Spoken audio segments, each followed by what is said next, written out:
You know, there's been many games based on the angry video game nerd, which is me. Yeah, all these years while I've been busy playing shitty games, people have been making games about myself. There's been so many games about me, I can't even keep up. Unlike the majority of games I ripped apart, these ones were made by independent game developers, usually single-handedly, all by themselves, and hopefully they will have growing careers and aspire to make better games than a whole company of laughing, joking numbnuts ever could. Another thing that makes these games different from the games I usually play is that I have to play them on a computer. Well, anyway, the first AVGN game we're going to look at is The Angry Video Game by Eric Ruth. This was the first AVGN game that ever came to my attention back in 2008. You might be wondering what took me so long to get around to it. Well, the answer is simple. That's how long it took to load it on my Commodore 64.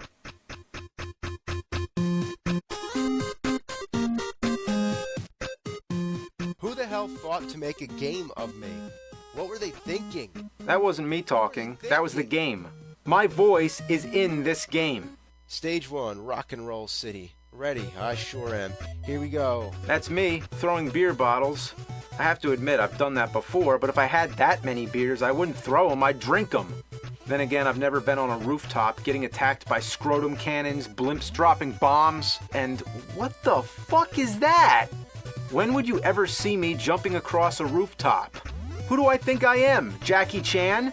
Oh my god, there's fucking missiles falling down. Man, when the hell does this ever happen in my life? This never happened. Exactly, just like I said in the game. I don't even need to talk, just listen. Cannons and zeppelins and fish. What was that? What was that?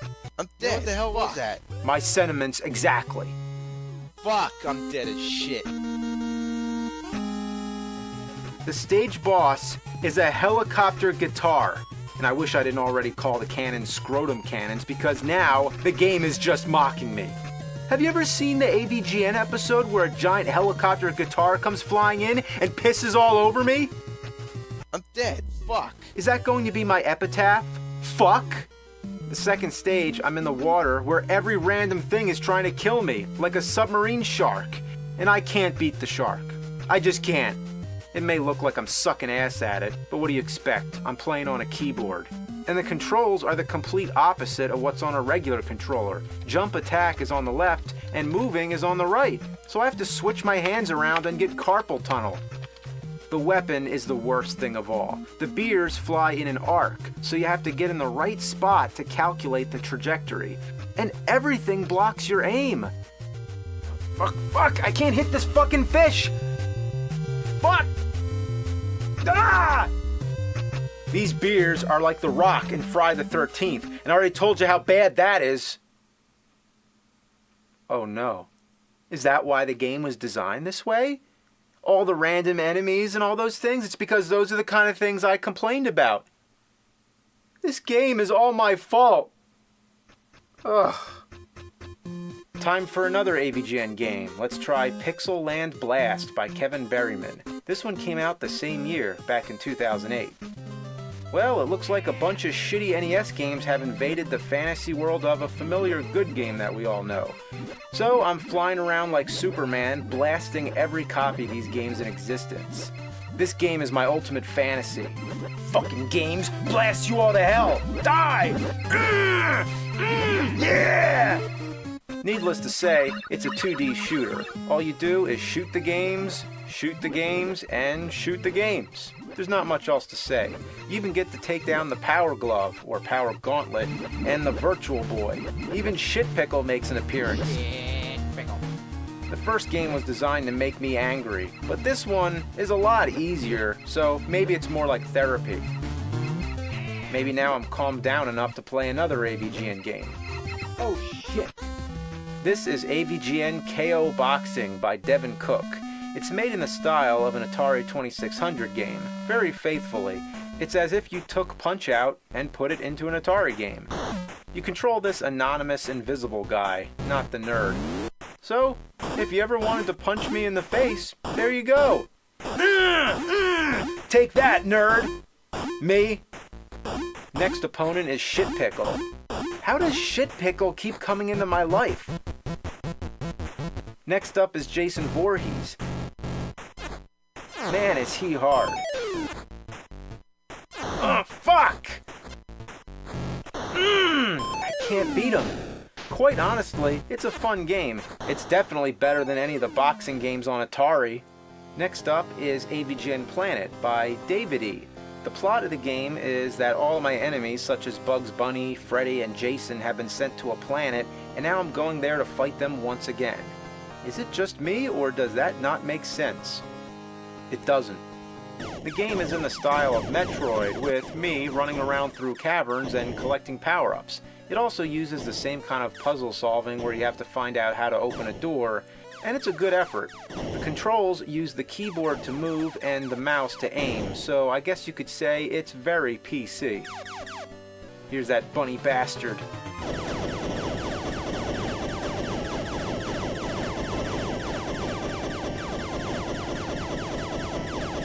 Come on, die already. Die already! Oh my god! Die! Just fucking die! Who would have thought he'd be the strongest boss in video game history? Yeah! Finally! And I'm rewarded with beer. The second boss, I think, is Jason Voorhees. And if you thought Bugs Bunny was tough, look at this. Just look at this! I'll try the missiles. There goes my missiles. I can't kill this guy.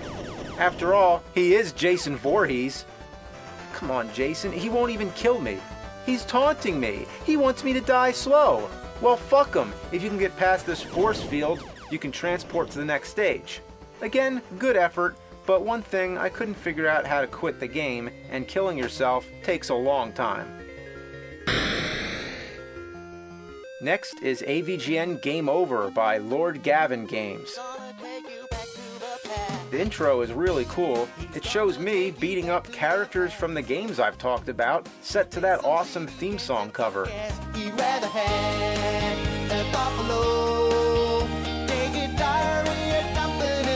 So I get sucked into a video game world, and the first stage is based on Super Mario Bros. Rather than jumping on Goombas, I fight them like a man. Punch him! Ass, piece of shit. Yeah, tell him. Honestly, this is pretty fun, but unfortunately I'm having technical problems. The game crashed, and to be serious for one moment, I'm not playing on a Commodore, it's a brand new PC. The game crashed again and again within only the first 30 seconds of the game. And every time it crashed, I had to wait through the entire intro. I can't find a way to skip it. So, unfortunately, I can't play this one for some reason, whether it be a problem with my computer or whatever. And it's a shame, just when things were starting to blow up. Well, anyway, Lord Gavin strikes again with AVGN Game Over 2. This sequel is done in more of a 16-bit style. Fuck! Feels a lot more like Super Mario World. What's really awesome about this one is that you can use an Xbox controller with it. That's right, a real controller. Don't try to play it with the keyboard or else you won't be able to jump correctly. I found that out the hard way. I think this game is really well done, even though it may not be AVGN themed that much. Now let's move on to consoles, which is more like my familiar territory. This game I got on an actual Atari 2600 cartridge, simply titled The Angry Video Game Nerd. It was sent by Lodmot. Well, it definitely looks and plays just like an Atari game. That's me, by the way. Damn, I'm looking good. The things on the bottom are Sega, Atari, and Nintendo consoles. If you can wrap your head around a Sega or Nintendo console being in a game that's being played on an Atari console. The things flying in from the top are shitty games. The object is to shoot the shitty games before they get to your consoles. In true Atari fashion, it takes a lot of imagination and has lots of flashing effects. Is that the music from Dr. Jekyll and Mr. Hyde?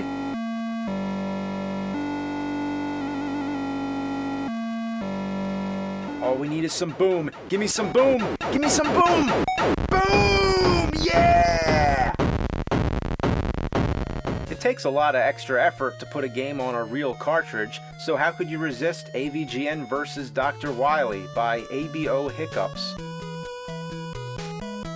It's gonna be me, isn't it? It's gonna be me. Yeah, that's me. So basically, it's Mega Man 2, but instead of Mega Man, it's me. I'm in Mega Man 2, one of the best games ever made, and I'm in it! If I could have foreseen that as a kid, I would have shit my pants. The other difference is that the levels are redesigned to be way harder than the original game. So, if you thought the game wasn't hard enough, and it needed the fucking nerd in it, then this is for you.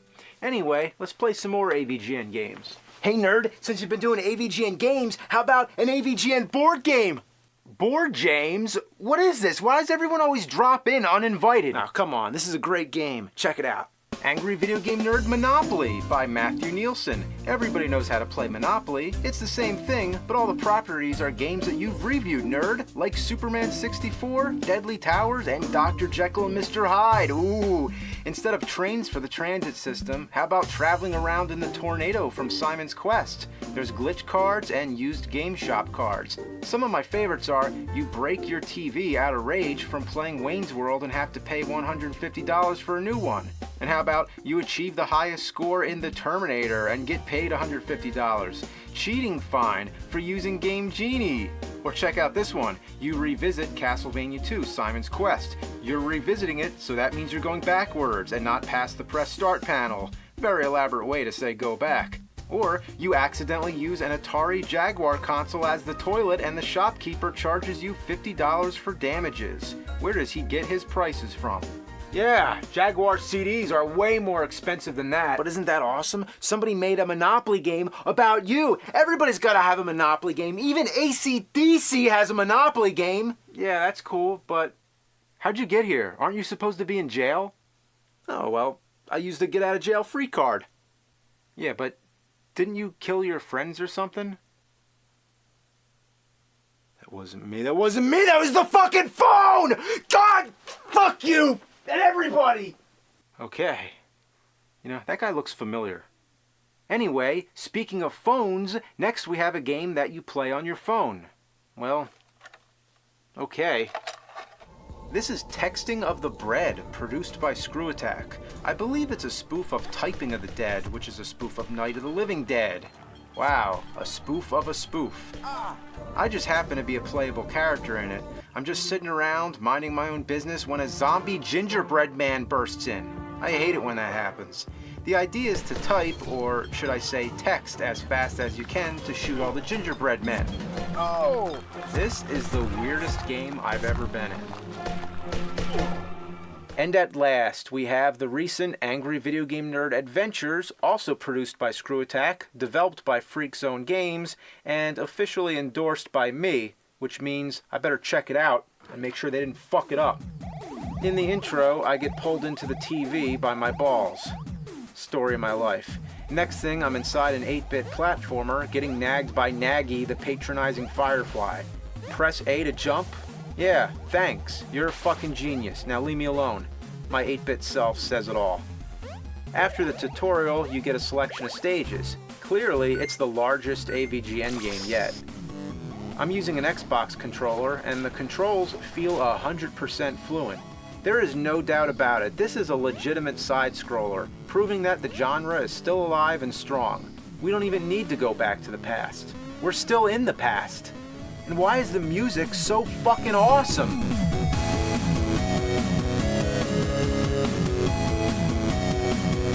You can play as hidden characters, like the Bullshit Man, Is That Guy Dead Again? And Mike. Who the fuck is Mike? I don't know anyone like that. Not to mention, there's lots of hidden cameos. See if you can find them. There's also power-ups like Super Mecha Death Christ, which obliterates everything, and the Glitch Gremlin, who makes everything go berserk. You know, I've heard a lot of people say this game is very difficult, but I'm not having any trouble with it. I mean, come on, it's my game! I'm the fucking nerd!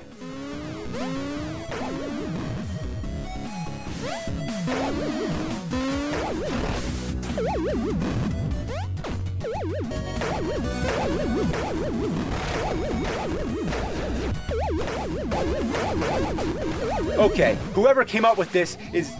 Exactly. They read my mind. they're an asshole, which means the asshole who made this game acknowledged that they're an asshole and that I'd call them an asshole. You asshole. Great, do I really need to be reminded of Silver Surfer again? Why does everything look like a dick? Oh no, not the where did you learn to fly, bitch. Then there's the happy land where everything is smiling. No matter where I die or how I die, there's always one of these things making fun of me.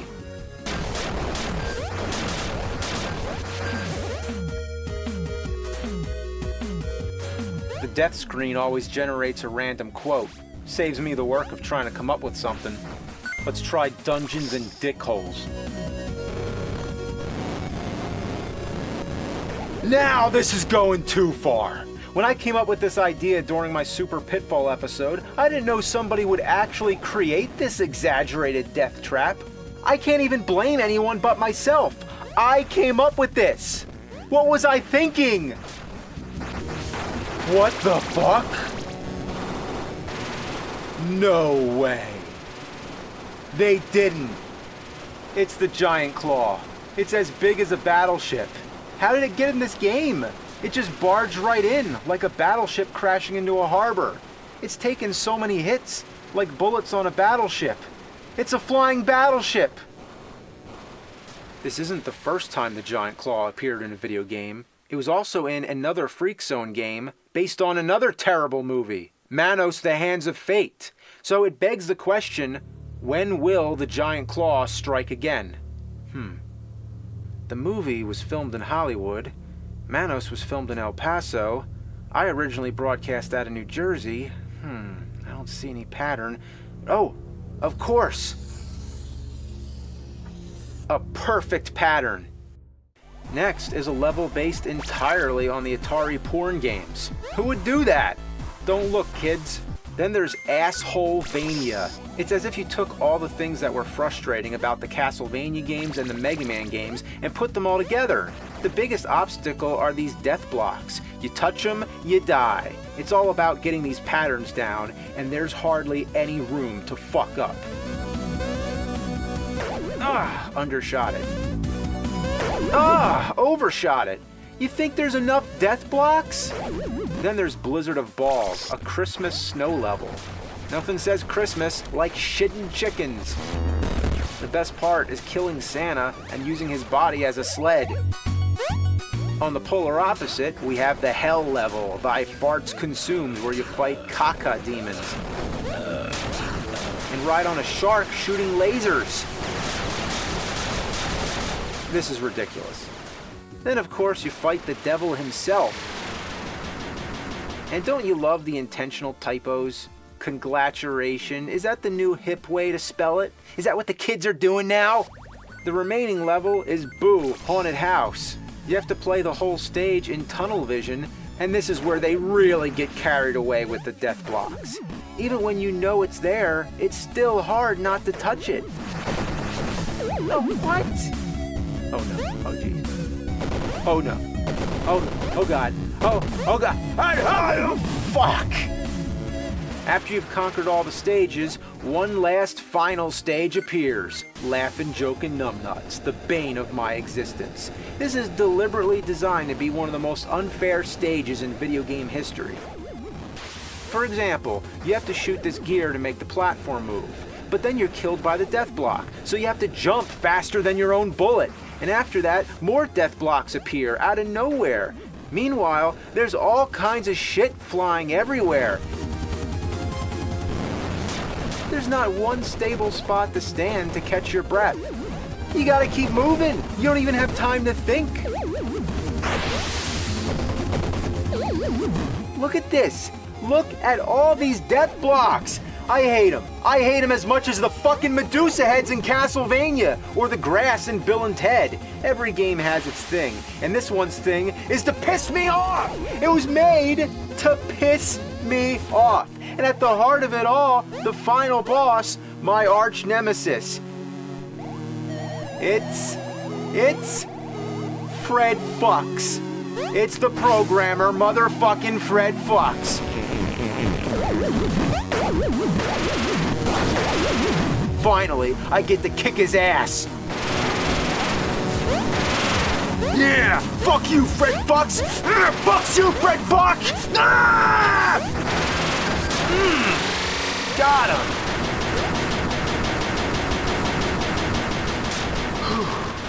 I feel like I played every bad game I ever played all at once. And now others are playing it. Because of me. It's like I shared all my horrible experiences. It's all my fault. Fuck this game!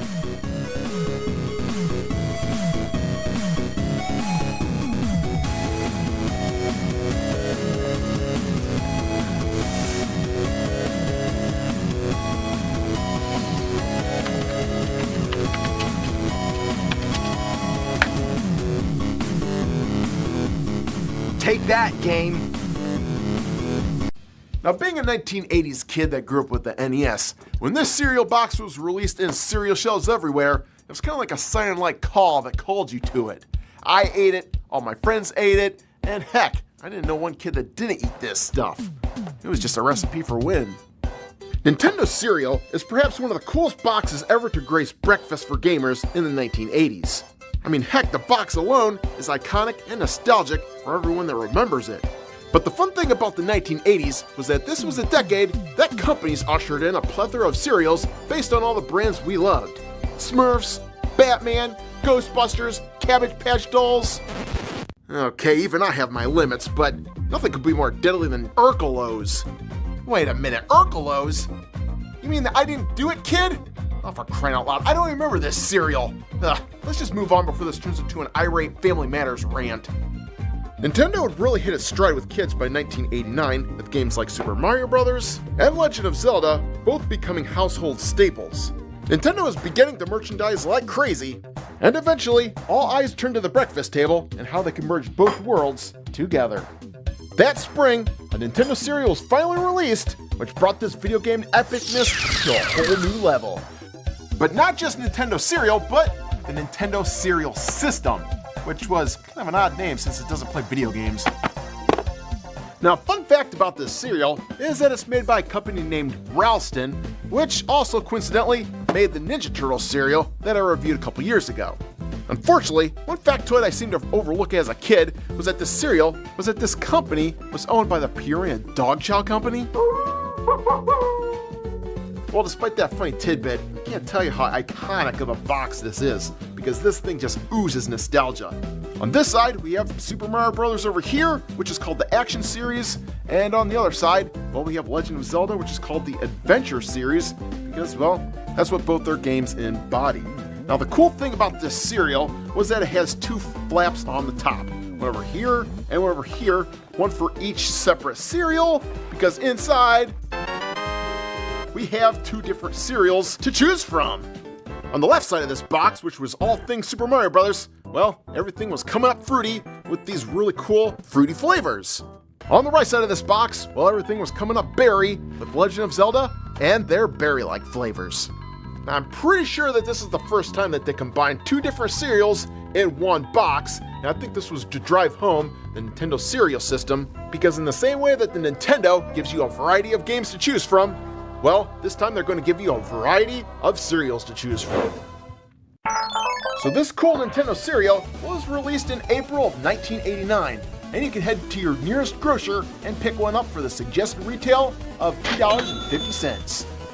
Now, back in the day, these gimmicky cereals right here always cost just a little bit more of the other cereals like Corn Pops, Corn Flakes, or whatever corn poop was out back then.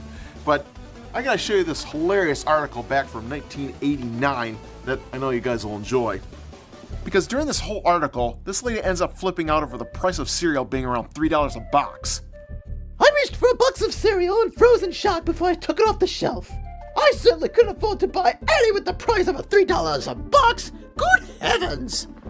And the most ironic part about this is that if you go onto eBay right now and you want to buy one of these, an empty box, mind you, will cost you $300 to purchase. $300! That is a hell of a markup. And these things weren't rare to find either. You can find these at every single grocery store. So I just can't believe that they're $300 to buy now. And I can't tell you how many I bought of these and just threw the box away.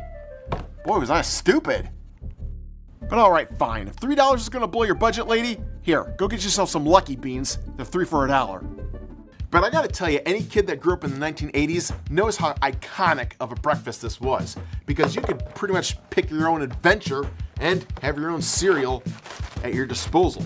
So let's open up the Mario cereal here and dig in. Now this fruity flavored Mario cereal was pretty darn epic, as it had 3 distinct colors, orange, yellow, and green. And what's even cooler is that each cereal had their own cereal shapes that came straight from the video game. We had Goombas, Turtles, Mushrooms, and King Koopa himself, Bowser. And if you found yourself not wanting fruity cereal, well, you could always choose the other side, Legend of Zelda, which gave you a berry flavor.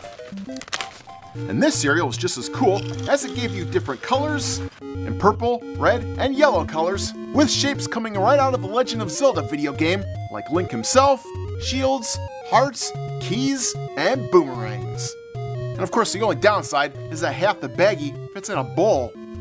I guess this does get expensive. And once this Nintendo cereal system was released to the masses, well, it didn't take long for the cereal to become a hit and knock their competitors off their pedestal. Did I do that? Oh, get out of here, Urkel! And by 1990, this cereal had become one of the hottest cereals in the cereal aisle, alongside Batman and Ninja Turtle cereal. Huh, way to go! And I'm sure that most of this cereal's popularity probably came from that catchy Nintendo cereal commercial that aired on TV about every 5 seconds with that damn jingle of Nintendo. It's for breakfast now. Nintendo. It's the cereal. Wow. Nintendo. Super Mario Jump. Nintendo. Peanut fruit flavored crunch. Nintendo. Man, talk about an anthem of a generation. You just say those 3 words in that cadence to anyone growing up in the 1980s, and they'll know exactly what you're talking about. And man, talk about a crazy commercial too. 3 kids bobbing around the screen with TVs on their head? I'm not sure what acid trip the marketing guy was on when he made this commercial, but hell, it must have worked on me because I remember eating this cereal like it was going out of style back then. Nintendo. Oh my god. 2 cereals in 1. Wow. Now another cool thing about this cereal is that the 3 years that it was around, well, they didn't just keep the same images on the box, because they ended up changing the box art 8 different times over its life cycle. They had images from the first Super Mario Bros. And Legend of Zelda, as well as their sequels, and to top it off, towards the end of the cycle, they ended up doing this fancy hologram image that contained both their characters in awesome poses. Now, I don't know about you guys, but I actually took one of these boxes and cut out that holographic image and placed it on my wall when I was younger. Now, if I knew these boxes would be $300 in the future, I would have just framed this whole damn box and hung it on my wall. Now, the cool thing about this cereal is that it was released back when they were still putting prizes in the box. And one of the first items they offered were things like iron-on transfers. One of Mario, one of Zelda, and, well, these things really sucked. Because most of the time you had to sit there and burn a hole into your shirt before it actually fused into the fabric. Ah! Other prizes included things like Mario rulers, which now sells for $50 on eBay, and limited edition holographic shirts, which lists for $1,000. Or what about those little mini pinball games, which if you look those up on eBay, $2,500? Oh man, I had one of those too! Ah! And they also had these lenticular cards with Mario, with tips and tricks from the video game printed on the back. Okay, to become small fiery Mario, I never heard of this trick. Now let's try it. So let's see, I have to become Big Mario in the castle, hit Bowser on his head and the axe at the same time when you defeat him. Then on the next level, get the mushroom, it makes you shrink down, then get the fire flower. What the hell? You can actually become Small Fire Mario? I must have played this game like 500,000 hours. How come I didn't know about this? Oh, get out of here! And according to this article here, I guess some later boxes from 1991 contain phone numbers that you could call to get tips and tricks about your favorite Nintendo games. Then he goes on to say that he wishes there was a phone number he can call to help him with his golf score. But check out this interesting anecdote. On the way out of the grocery store, I noticed a kid suffering through the final moments of a video game in the lobby. He kicked and cussed out the machine as the game over flashed across the screen. Huh, I realized this guy was watching me in action back then. Now even though these pack-in items were pretty cool, Well, nothing could beat those memorable cards that were printed on the back of the box, which you had to cut out and collect. And there are 12 in all, which featured all your favorite video game characters. Oh man, does this take me back. I remember having to buy every single box and cutting these stupid things out just so I could have them all. Get all 3 boxes, and you yourself could have yourself a full set of 12. Then you can flip them all over and have a picking war with your friends. All right, Ronnie, let's do this. Oh, this is gonna be fantastic. I can't wait to see who I pick. All right, let's see who I can get. And I get the card of, ooh, it's Link. Oh, I just love this card. Okay, my turn to pick one, and... oh, man. Oh, for crying out loud, this is the lamest card in the bunch. All right, let's pick another card here. And this time we get, oh, it's Princess Peach. Let's try this again. Old woman. Of all the cool characters in the game, they made the old woman? Oh, come on. Now, since Nintendo had their own cereal, it only made sense to push all their other products all over these boxes. Like on the back of this box, well, we can save $6 on your Nintendo Power subscription. And on other boxes, well, they pushed Power Pads, Power Gloves, Game & Watches, and also this Nintendo Power 3-minute cassette tape, which contained all kinds of tips and tricks for your favorite NES video games. A 3-minute audio cassette tape? I wonder what that sounds like. Well, let's find out.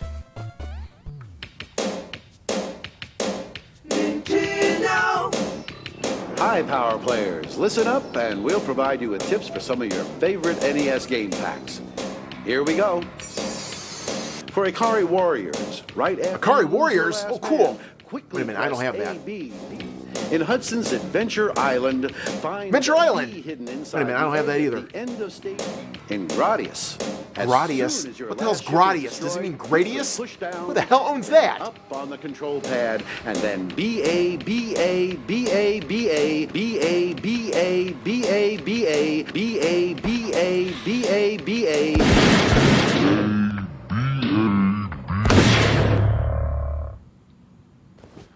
Crying out loud. But I do wonder how much that cassette tape costs on eBay here. $4,000?! Now, as cool as this cereal was, all good things must come to an end. And at the end of 1991, well, this cereal scored its last bowl. But even though this cereal's long gone from cereal shelves, its memory is far from forgotten. Especially those crazy commercials, too. Nintendo. It's a video game cereal. Nintendo. Made in 1989. Nintendo. One side has Mario. Nintendo. The other side Zelda. Nintendo. I'll eat it, then I'll beat it. Nintendo. What a flavorful crunch. Nintendo. It's a cereal, wow. I'll open up the box and I'll find the prize. There's fruity and berry on either side. Just pour me a bowl before I go insane. Which one to open for a high score to gain? The cereal shapes are taken from video games. Contains those sprites from Mario and Zelda fame. Goombas, turtles, mushrooms, no shape is ever lame. Shields, keys, hearts, will we ever see this again? Nintendo. It's a video game cereal. Nintendo. Made in 1989. Nintendo. One side has Mario. Nintendo. The other side Zelda. Nintendo. I'll eat it, then I'll beat it. Nintendo. What a flavorful crunch. Nintendo. It's a cereal, wow. There's 8 different boxes, all with different art. One even had some holographic art. Power Gloves, Power Pads, and Nintendo Power. Whatever they pushed, I just had to have it forever. I could save $6 on a magazine subscription. Sign me up. Open the box to get the goodies inside. Rulers and transfers and mini pinball games. There's even trading cards on the back of these boxes.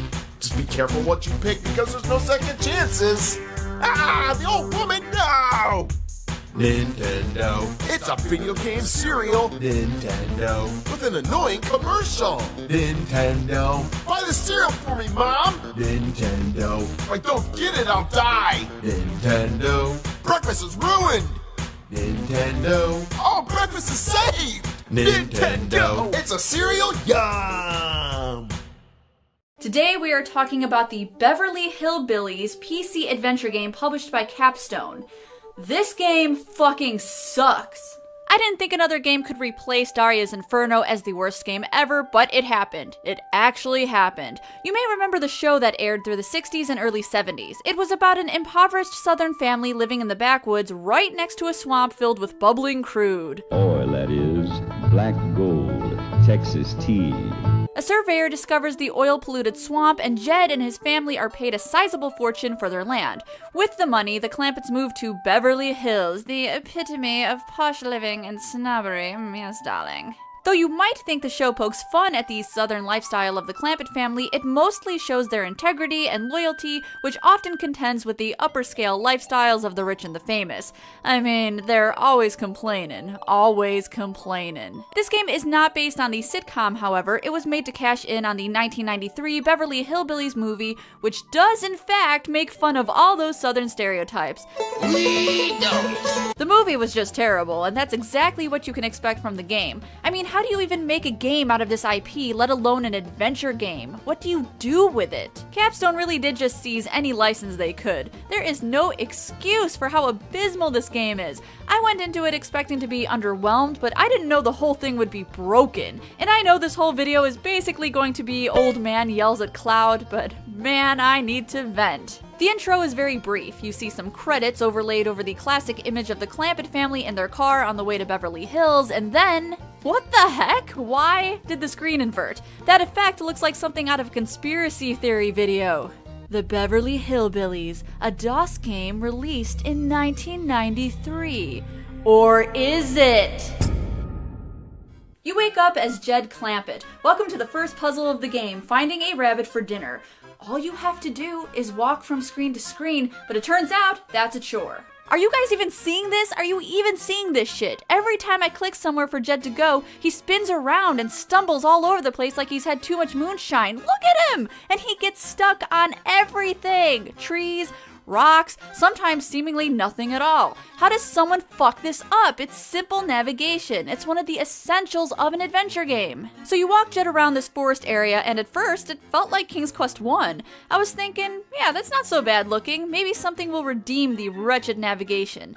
Nope, every screen looks the same, and it's hard to keep track of where you are. Not only that, but there are a ton of dead-end screens, and screens where you can only go two directions, even though it makes total sense to go any direction. There are very few hints to this game, and there are no mouse overs or a way to look at anything, so you just have to figure out that you need to coax this rabbit over to this screen. How do you do that? Well, hunting rabbits is easy. To get it to go a certain way, you have to come at it from the opposite way because that's how rabbits work. They just actively think, man, someone is coming at me from the west, so I better run to the east. It sounds like an easy puzzle, but because the screens are so poorly designed, it wasn't. Eventually, when you get the rabbit over here, you can attempt to shoot at it. You miss, but it's okay. You still managed to kill it by blasting it into the air with an oil geyser. That poor creature. After some otherwise poorly written dialogue, you pack up and go to Beverly Hills. Welcome to the next puzzle, driving. There are no hints in the game that can help you with this. I couldn't even begin to guess what to do during this part, and if you do nothing, you just end up driving forever. What you have to do is be in a certain lane whenever you see a certain sign. There's no way to know which lane you're supposed to be in other than watching to see how the signs change, and if you mess it up, it resets. There are so many combination of lanes to signs that it's infuriating to figure out on your own, honestly. And even when you do figure it out, this puzzle's stupid. This is an adventure game. Why is there some convoluted driving puzzle? When you get to Beverly Hills, you do more driving, and you go around bugging people in their mansions. Once you figure out where your mansion is, you throw a party. The lights go out and poor Granny gets blackjacked. Did you see that? That looked dark as hell. She looked like she was murdered. But she wasn't. She was just kidnapped and now she's gone, Granny gone. She is gone, yeah, gone, Granny gone. This game, like the Wayne's World adventure game, has a plot that in no way resembles what happens in the movie it was adapted from. This game is about Granny ransom. To get Granny back, you have to collect inventory items to make an elixir. These next parts really show how crappy the UI is. I need to make corn mash for my elixir, so I find some corn, great. I attempt to put the corn in this fireplace, but it was wrong. Then I noticed, oh my god, I lost my corn. Where did my corn go? How could I lose an entire ear of corn? Well, it turns out you can drop inventory items anywhere you want at any time in the game. When you click an item on the wrong thing, it not only doesn't work, it just drops the item wherever you clicked it. I happened to drop mine behind this still, and it was completely obscured. Like I said earlier, there's no mouse over descriptions in this game, so I had to just click all over the damn place until I found it. Oh, thank God I found my corn. Oh, and if you accidentally drop an item that's too close to the screen, you can't pick it up at all. Check out this dead squirrel here. It's right there in view, but I cannot pick it up. Wow. I actually had to restore to a previous point because I needed that dead squirrel. That brings me to another point. Even saving and restoring the game is clunky. Again, an essential thing in a video game that should be easy to do, but nope. I had to use a combination of keys and mouse clicks just to save. To get some of the items you need, you have to go to Rodeo Drive to shop for them. Now comes some of the worst puzzles in the game, if you can even call them that. You go through shops that lead out to other shops, and you have to find the right shop for each item. You do get some hints, but it's easy to mess up. If you mess up, it resets. Even when I kind of understood this puzzle, it still sucked. It's just a bad puzzle. Seriously, walking through doors and buying some shit? What does that have to do with the Beverly Hillbillies? Once you get all the items from this cookbook, you can make an elixir that makes Jed super strong and break into the bank's safe to find Granny. How did we even know she was in the safe? And why is the person holding her ransom also in there? How is this even a good place to hold someone ransom? It's a bank safe. Someone who works there is eventually going to go in and find some weird-ass woman and a redneck grandmother living there. It's not exactly discreet. And for all your hard work, you're rewarded with this little quip from Granny. It's like my mama always used to tell me, sometimes us women folk gotta take matters into our own hands. God, this game sucks! It's only about 30 minutes long, but it took me about 2 hours to get through it. It retailed at $19 back in 1993, which doesn't sound terrible, but when you consider the quality and compare it to other games that cost the same amount, like The Adventures of Willie Beamish by Sierra, it's a complete ripoff. You couldn't have paid me to play this, which is ironic because these days I do get paid to play shitty games. Huh. Man, we've really become spoiled on modern games. Things aren't nearly as bad as they used to be. Today, when a game is broken, we have patches and fixes, but this was impossibly broken and there's no way around it. And I will tell you this right now.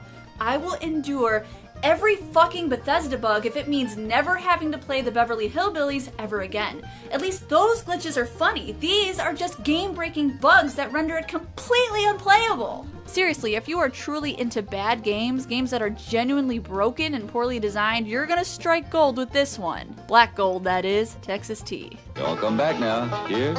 You know what? No, I won't be coming back. I won't be coming back now, y'all. No. I talk about a fair number of NES games that could be considered hidden gems, and I try to shed some light on them. But today, I'm talking about a game that I think should stay hidden and never put into a console. It's Adventures of Dino Riki. Adventures of Dino Riki was developed by Hudson Soft and released on NES in North America in 1989, 2.5 years after it was originally released in Japan. It's a vertically scrolling shooter, except you're walking instead of flying.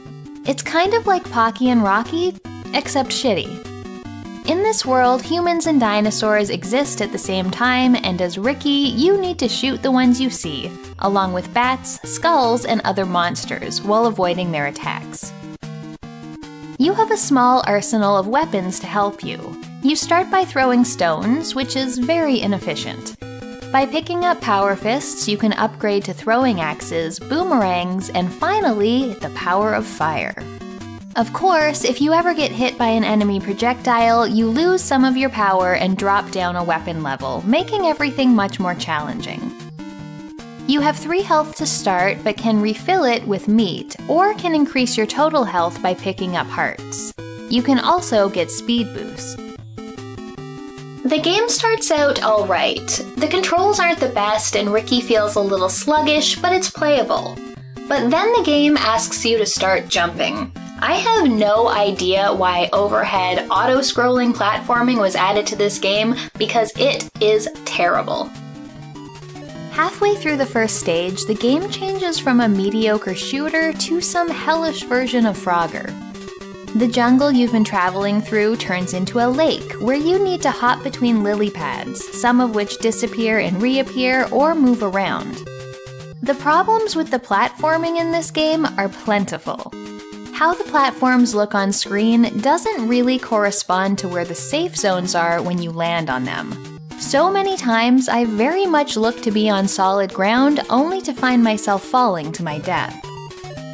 The jump itself is also not reliable. Sometimes pressing jump and forward would launch me much further than I expected, while at other times Riki would just do a little hop and fall into the water right in front of him. The speed boost can also really mess you up, changing the jumping physics at each different speed.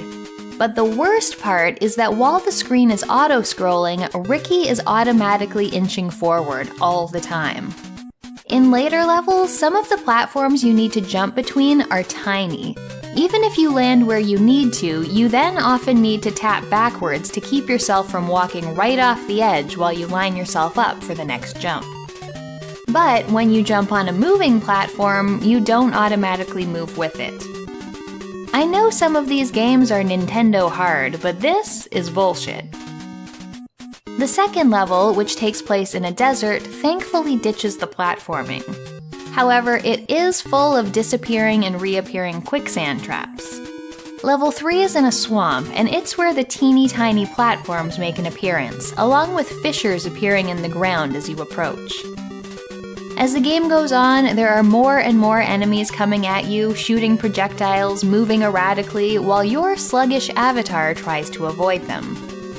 Each level ends in a boss fight, and comparatively, they are much less challenging than the rest of the game. They just move back and forth shooting at you and are pretty easy, though I did find a couple of them, like the giant cobra, took a very long time to kill. The final level takes the 3 environments you've already seen and places many, very challenging versions of them back to back. That means there's really only 3 environments in the entire game, plus the boss fight arena. I feel like Hudson Soft wasn't really putting in their best effort here. These last stages are a nightmare and ramp up the challenge to a ridiculous level. Any platforming segments go on for an unbearable amount of time. Even the sections where you're on solid ground complicate things by putting you on narrow paths between obstacles, so you have almost no room to dodge enemies. One particular enemy type did its best to ruin my day. Tiny skeletons which shot single projectiles. You could shoot them, making them collapse into a heap of bones, but the little bastards would just keep shooting at you, and if you came into contact with their apparently lifeless bodies, they'd still hurt you. With no way to shoot behind you, any enemy you fail to kill will just keep shooting at you from behind for a time. What fun. Also, these final stages have no checkpoints, so if you die, you go back to the start. Again, each of these shorter stages ends in a boss fight, which repeat the ones you've seen before. There's one last awful desert stage, which is full of timed spouting fire, quicksand, and more enemies than I knew what to do with. There's practically nowhere to maneuver at this point, and unless you somehow manage to not take any hits and keep your most powerful weapon, it's next to impossible to clear a safe path through. And then you reach the final boss. After fighting a giant cobra, a tyrannosaurus, the final boss is a big fly. Sure, why not? On all the previous bosses, there was a little calm before the storm when you reach the entrance to the boss room. A second where there were no enemies and usually a power-up or two to grab before going in. For this final one, there's just a big fuck you, try to make it to the door in one piece. So I ended up going at the final boss with just my rocks. After all this nonsense, can you guess what you're rewarded with? The worst kind of NES ending. It just loops back to stage 1. Congratulations, you just made it through this piece of shit game. Now do it again. There are a few more power-ups I haven't mentioned, which are ostensibly supposed to help make things easier. A star will clear any enemies around you. Helpful, sure, but they often spawn in bad places. There's also a bird which will let Riki fly. If you hold down the jump button, he hovers over the ground, still able to shoot, but not able to pick up items. This could make the platforming sections much easier, but if you get hit at all or stop holding the jump button, you lose the wings. Also, they're a hidden power-up. You need to shoot the right place on screen to make them appear. There's nothing to indicate where they are, and I think I saw maybe 2 of these while I played. The last upgrade that apparently exists is Macho Riki.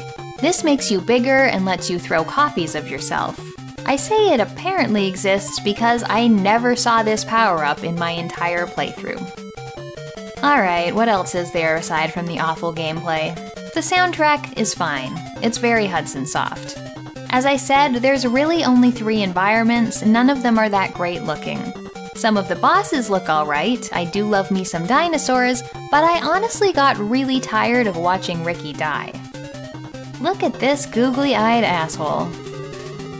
Playing through Adventures of Dino Riki kind of ruined my day. I was angrily messaging friends, threatening to take a hammer to this cartridge, and I might have done it if this label wasn't so nice and clean. But this is one of the most frustrating, least fun NES games I've ever played. Do yourself a favor, don't play this.